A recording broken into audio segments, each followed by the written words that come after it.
News 18 के खास कार्यक्रम चुनावी चुस्की में मतदाताओं ने बेबाक अंदाज में अपनी बात रखते हुए कहा कि इस बार चुनाव मुद्दों पर होगा। हम पार्टी नहीं बेहतर कैंडिडेट पर चुनाव करेंगे। धर्म की राजनीति हमें पसंद नहीं। सोशल मीडिया का इन्फ्लुएंस काफी बढ़ा है। तो आइए जानते हैं भोपाल के एमपी नगर सीट की जनता क्या कुछ कहती है।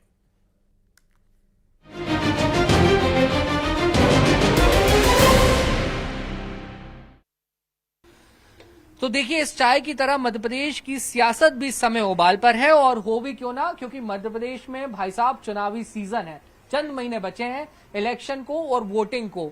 तो हम जिस जगह पे मौजूद हैं, यहाँ की चाय बड़ी प्रसिद्ध है और लोग दूर दूर से आकर यहाँ पर चाय पीते हैं। और चाय के साथ चर्चा ना हो ये तो हो नहीं सकता, लेकिन चर्चाएं हो काय की रही हैं भैया?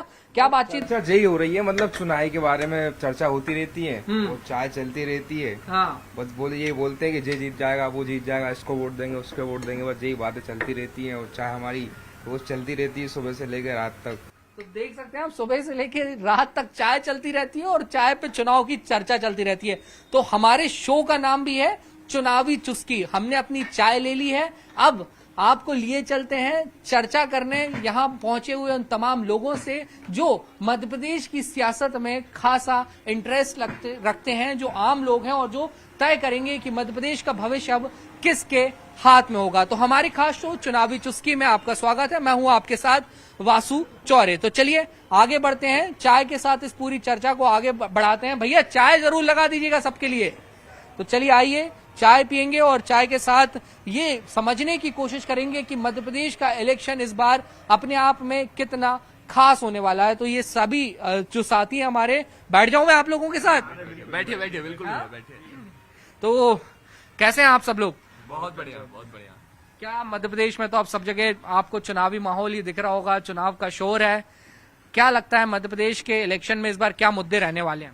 मुद्दे तो होने चाहिए, तरक्की के होने चाहिए, डेवलपमेंट के होने चाहिए। और दूसरी ओर अगर हम बात करें तो मुद्दे जो होने चाहिए, देखिए चुनाव आता है तो जितनी भी पार्टियां हैं, नेता हैं, वह चुनावी रेडियां बांटना चालू कर देती हैं। जो फ्रीबीस होता है, एलपीजी के जो सिलेंडर के दाम कम हो जाते हैं, मेरे ख्याल से ये मुद्दे नहीं होना चाहिए। जो जनता के जनहित से जुड़े हैं वो मुद्दे होने चाहिए। जनहित के मुद्दों पर चुनाव होना चाहिए। थोड़ा सा करीब आ जाइए। ये भी बताइए कि जो धर्म को लेकर काफी बात हो रही है, ये धार्मिक बातें, धार्मिक भावनाएं और इनका एक राजनीतिक तौर पर इस्तेमाल करना, ये कितना सही लगता है आपको, ये गलत लगता है? ये तो मुझे सरासर गलत लगता है, क्योंकि जैसे बाकी ये कंट्री से हमें कंपेयर करें तो बहुत सारी कंपनी, मतलब जैसे यहाँ पे लिखा जा रहा है कि धर्म की राजनीति खेली जा रही है। बाकी कंट्री इससे कहीं ऊपर उठ के हमसे ज्यादा तरक्की कर रहे हैं और आगे बढ़ भी रहे हैं। तो हमें नहीं लगता कि हमें धर्म पे राजनीति करनी चाहिए। हमें एआई टेक्नोलॉजी से निपटने की तैयारी करनी चाहिए। वो हमारे लिए अच्छी भी है और खराब भी है। तो हमें इन सब से उठ के उस चीजों पे बात करनी चाहिए और लोगों से जुड़े सामाजिक मुद्दों पे बात होनी चाहिए। जी, मतलब 21वीं सदी जैसा चुनाव हो, 21वीं सदी में चुनाव हो रहा है, तो ये बात आपने ठीक कही। और इसी से मिलता जुलता एक और मुद्दा है, आप लोगों के पास, सबके पास चाय पहुंच गई है ना। चलिए चाय का तो लुत्फ उठाते हैं, बात भी हम जारी रखेंगे। आपसे मैं ये समझना चाहूंगा कि मध्य प्रदेश के इलेक्शन में, जहां तक मैं गया हूं, लोगों के बीच पहुंचा हूं, तो मुझे ये लग रहा है कि इस बार जातिवाद काफी हावी है। बीजेपी, कांग्रेस, तमाम दलों के लोग इस बात की चिंता कर रहे हैं कि कैसे इस वर्ग को साधा जाए, कैसे एसटी वर्ग को साधें, एससी वर्ग को साधें, ओबीसी को किस तरीके से अपने पास लिया जाए। तो इतना जातिवादी चुनाव होना चाहिए, या फिर जो मूल मुद्दे हैं, विकास का है, इंफ्रास्ट्रक्चर डेवलपमेंट का है, महंगाई का है, इन सब पर ज्यादा बात करनी चाहिए पार्टियों को? पार्टियों को डेवलपमेंट पे ज्यादा बात करनी चाहिए। हाँ, आप सही बोल रहे हैं। देखा जा रहा है कहीं कहीं कोई नेता जा रहा है तो अलग अलग समुदाय को लेकर बात करने लग रहा है। कोई मुस्लिम हिंदू ज्यादा देखने को मिल रहा है मध्य प्रदेश चुनाव में। कोई सनातन पे वार कर रहा है तो कोई सनातन के सपोर्ट में आ रहा है। ये सब, इन सभी चीजों को भूलकर जो जमीनी हकीकत है, डेवलपमेंट है, शिक्षा है, बेरोजगारी है, उन मुद्दों को उठाना चाहिए था। और नेता जो हैं यहाँ की जो पार्टियां हैं, वो भटका रही हैं मुद्दों से और जातिवाद पे ले जा रही हैं। मुद्दों से भटका के जातिवाद पे ले जाने का काम राजनीतिक दल ना करे, बिल्कुल ठीक है। और इस बात से मैं भी इत्तेफाक रखता हूँ। आप युवा हैं, कहीं ना कहीं युवाओं का एक प्रतिनिधित्व कर रहे हैं इन चुनावों में। युवाओं का पार्टिसिपेशन कितना हो पाता है? पार्टियां बात तो बड़ी बड़ी करती हैं कि युवाओं को आगे बढ़ाना है, युवाओं को ये देना है, वो देना है। टिकट कितने देते हैं युवाओं को भाई साहब? देखिए, सबसे पहले तो मैं अपनी बात शुरू करूं उससे पहले युवा क्या होते हैं, मैं थोड़ा सा चुस्की लेकर आपको बताना चाहता हूं। क्या बात है, चलने दीजिए। क्योंकि चाय पे चर्चा हो रही है तो चाय भी और चाय जरा भी ठंडी नहीं होनी चाहिए, मजा बिगड़ जाता है। चाय भी नहीं ठंडी होनी चाहिए और मुद्दे भी नहीं ठंडे होने क्या चाहिए। बात है, वाह। और ठंडे नहीं होने चाहिए युवाओं के जोश। हाँ। जैसा कि आपने बात करा युवाओं की, तो युवा को जब आप उल्टा करेंगे तो देखेंगे वो वायु बन के आपके सामने आएगा। तो वायु जब अपनी गति पकड़ता है, जब अपने बेग में आता है तो अच्छों को हिला के रख देता है। लेकिन इस युवा को जो कि वायु का रूप कभी भी धारण कर सकते हैं, इनको मौका नहीं मिल रहा, जैसा आपने पूछा। इसके पीछे कारण है कहीं ना कहीं पार्टियों में वो परंपरा जो कि बड़े नेताएं ही कर सकते हैं, युवाओं में नहीं देख सकते हैं आगे भविष्य इन चुनावों में। लेकिन युवाओं को जब तक मौका नहीं मिलेगा, देश का, राज्य का या किसी भी गांव का, किसी भी शहर का या किसी भी समाज का सतत विकास संभव नहीं है। क्योंकि ये युवा ही है आज के पीढ़ी के जो इन सभी चीजों के जो गतिविधियां जो आजकल चल रही हैं उनको बेहतर तरीके से समझ सकते हैं। चाहे वो मुद्दा जातिवाद का हो, बेरोजगारी का हो, या चाहे किसी भी समस्या का समाधान अगर सटीक तरीके से कोई निकाल सकता है, वो होता है युवा। और इस बात को सभी पार्टियों को, सभी सरकारों को और सभी जनताओं को भी समझना होगा। बिल्कुल, देखिए अनुभव का अपना महत्व है, लेकिन युवा जोश बहुत जरूरी है और जोश हाई रहना भी बहुत जरूरी है। बहुत शानदार तरीके से आपने अपनी बात रखी। भाई, मैं आपसे ये जरूर समझना चाहूंगा कि जब इलेक्शन होता है तो ये देखा जाता है कि हम तो भैया पक्के कांग्रेसी, हम तो भैया पक्के भाजपाई हैं, या हम फलानी पार्टी के, हम ढिकानी पार्टी के। लोगों को एक अच्छे उम्मीदवार को चुनना चाहिए या पार्टी देखकर अपना वोट कास्ट करना चाहिए? इस पर आपका क्या रुख है? देखिए, मैं ये कहना चाहूंगा कि इंडिया जो है वर्ल्ड लार्जेस्ट डेमोक्रेसी है। बिल्कुल। ठीक है सर। और यहाँ पे जो पार्लियामेंट ही है वही सब कुछ तय करता है कि इस देश का भविष्य क्या होगा, इस देश के आम लोगों का भविष्य क्या होगा। तो मैं जहाँ तक समझता हूँ सर कि हमारा विकास हमारा एक लोकल नेता ही कर सकता है।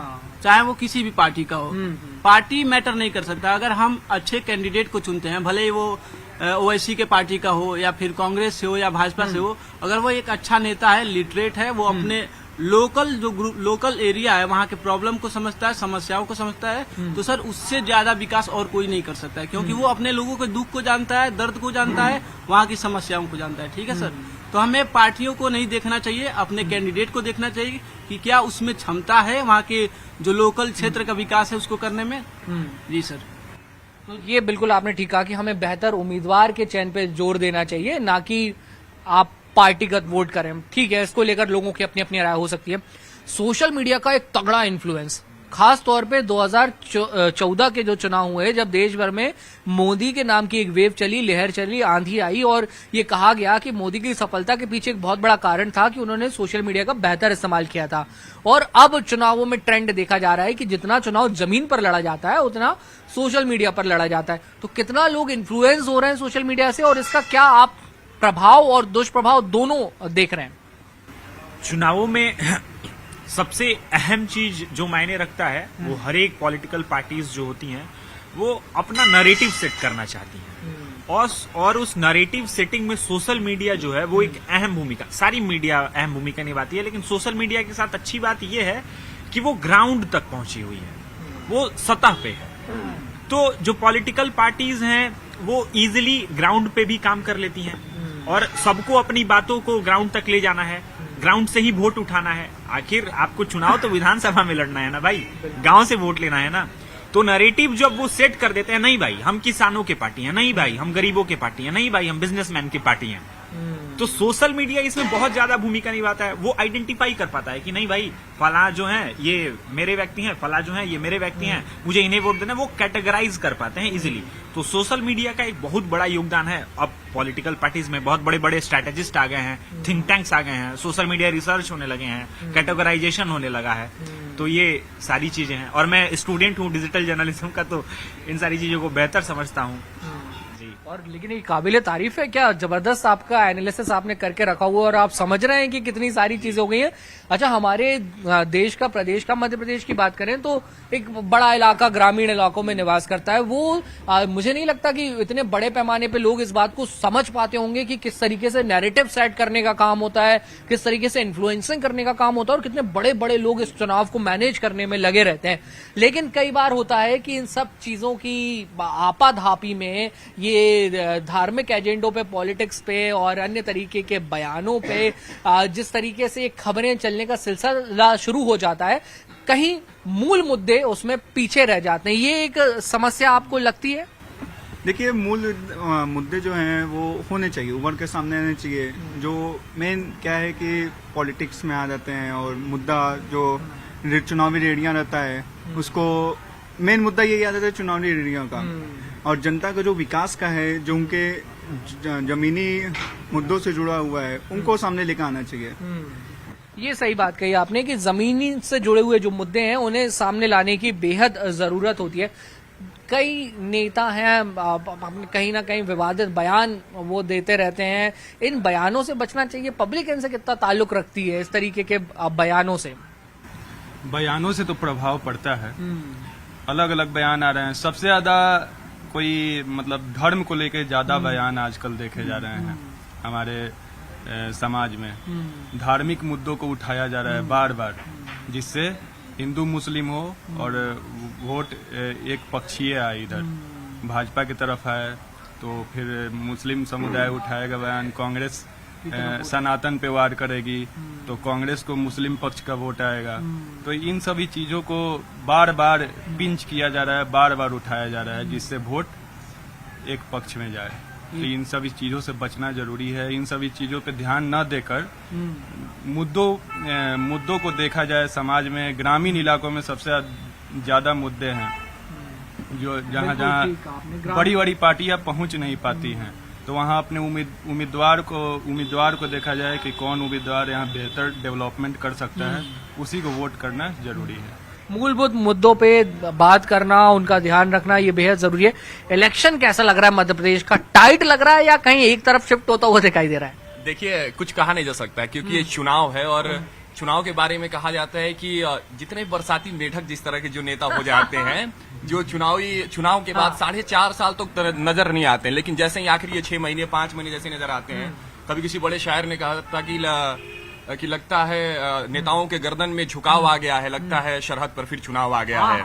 क्या बात है, वाह! जिनके सर कभी नहीं झुकते हैं 4 साल 4.5 साल, वो आखिरी 6 महीने 5 महीने वो नजर आने लगते हैं।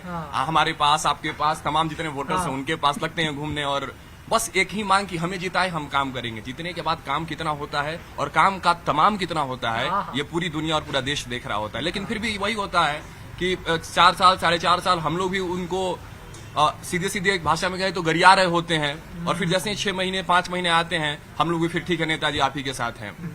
तो भाई साहब, एक बात हम आपको बताएं, आप लोग बहुत ज्यादा जागरूक लोग हैं और बड़ी अच्छी समझ रखते हैं सभी बातों की। मैं उम्मीद करता हूं कि जो आपके क्षेत्र के नेता हैं उन्होंने ठीक ठाक काम किया हो, नहीं तो जब वो आप लोगों के बीच में अगर कहीं फंस गए तो बड़ी दिक्कत में आ जाएंगे नेताजी। तो देखिए, ये थी हमारे साथ जागरूक जनता भोपाल की, और लगातार चुनावों को लेकर जो एक सियासी माहौल बनता हुआ दिखाई दे रहा है, ये सब उसे बखूबी समझ रहे हैं, उसका एनालिसिस भी कर रहे हैं और बहुत करीब से देख भी रहे हैं। इनका कहना है कि इलेक्शन काफी टाइट होने वाला है और तमाम मुद्दों को लेकर चर्चा करिए, इधर उधर की बातें मत करिए Netaji. Video journalist Manish singer के साथ न्यूज़ 18 के लिए भोपाल से वासु चौरी।